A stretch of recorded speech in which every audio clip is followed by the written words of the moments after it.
I hope the background footage is okay, just trying something new here. Okay, YouTube sponsorships. YouTube sponsorships are so strange to me. The way I presently understand them, a company reaches out and essentially pays you for an ad read of their product mid-video, or the beginning of the video or the end or whatever. What I don't understand is why they exist. I would assume that it's to gain exposure to as wide of an audience as possible, but it entirely depends on the service. And you can be sponsored, as far as I'm aware, by pretty much anything, as long as you like the deal. Most people stick with things that are relevant to the subject matter they commonly discuss, like how gamers get sponsored by game-related products or game developers themselves. Fashion people, I assume, would be sponsored by fashion brands and so on. This isn't going to be something as easy to convey as other subjects, so I'll stick to my personal beliefs on the matter. I hate sponsorships. It's bad enough that ads are the ever-growing nuisance that they are on this site, but the sponsorships are an ad you have to manually skip in the video. And just to be clear, this is all my opinion. I'm not trying to speak for everyone on this. So if you happen to line up with what I'm saying, that's cool, but if you don't, oh well. But when sponsorships are placed in videos, I can't help but get this feeling that the YouTuber in question is just not to be taken as seriously as I previously did.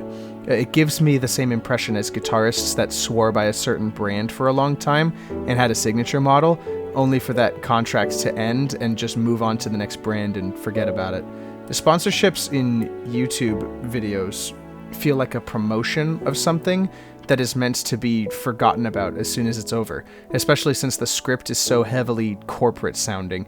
It sounds even more script ready than the actual video, if that's even possible, and most of the time it's because it comes off as the script has either been handed to the YouTuber to read off, or the YouTuber had to actually write something very quickly to account for it.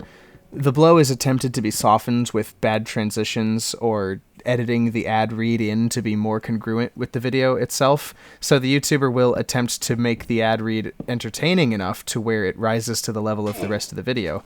Naturally, this doesn't work because at its core it's still an ad read. And honestly, this might be a hot take, but it's worse when something is free. I don't know why, but I'm very irritated by sponsorships of free products. Where is that company getting the money to pay for people to ramble about their thing? I don't get it. As for what products specifically, there's just so many that I don't even know how to bring them up, mostly because of this additional phenomenon regarding sponsorships that I've observed over the last decade or so.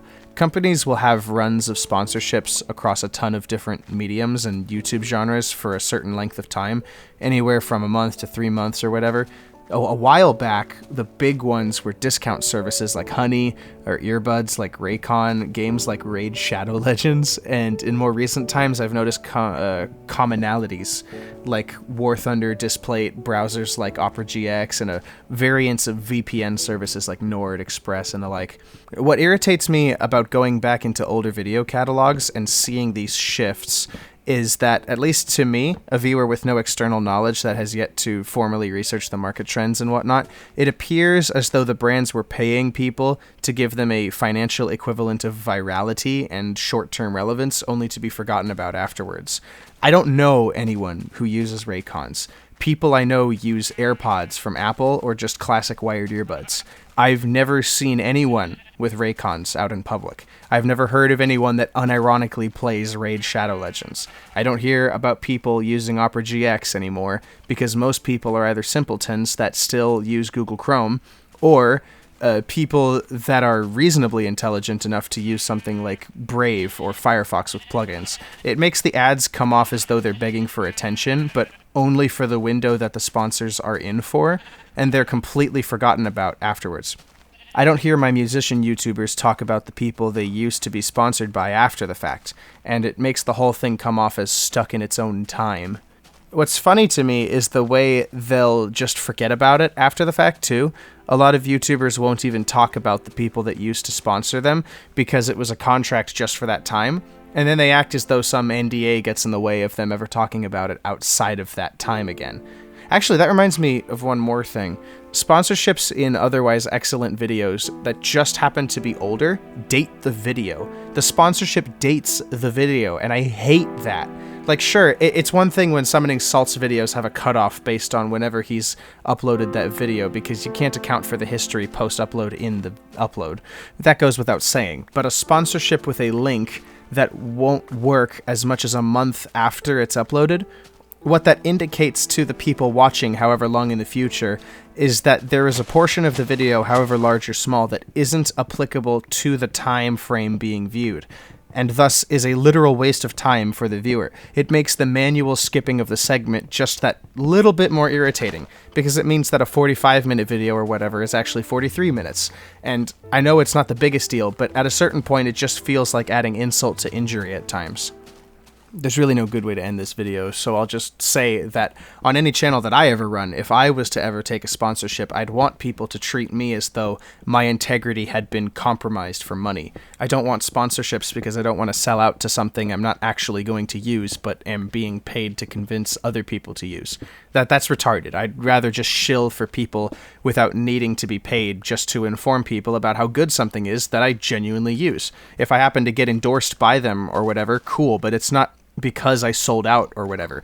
Much like Dimebag Daryl with Dean Guitars, I'd much rather get an endorsement with someone because I love their thing that much. In Dime's case, Dean Guitars went under, and he got a contract with Washburn for a time, but when Dean came back, he went right back to Dean and maintained his deal with Washburn as well, right up to the point of his death. That's kind of the relationship I'd want to have with any kind of company. Not some hopping around deal that's convenient for the money and potential increase in exposure. At that point, the things that people are producing alongside those endorsements are also forming those things to be of a sold-out corporatized quality, like a decrease in music quality or whatever. And at that point, I'd rather just not be endorsed by anyone at all for anything. I'd rather just pay for the things I'll actually use, because honestly, screw selling out. That's some gay behavior that I'd just rather not be a part of.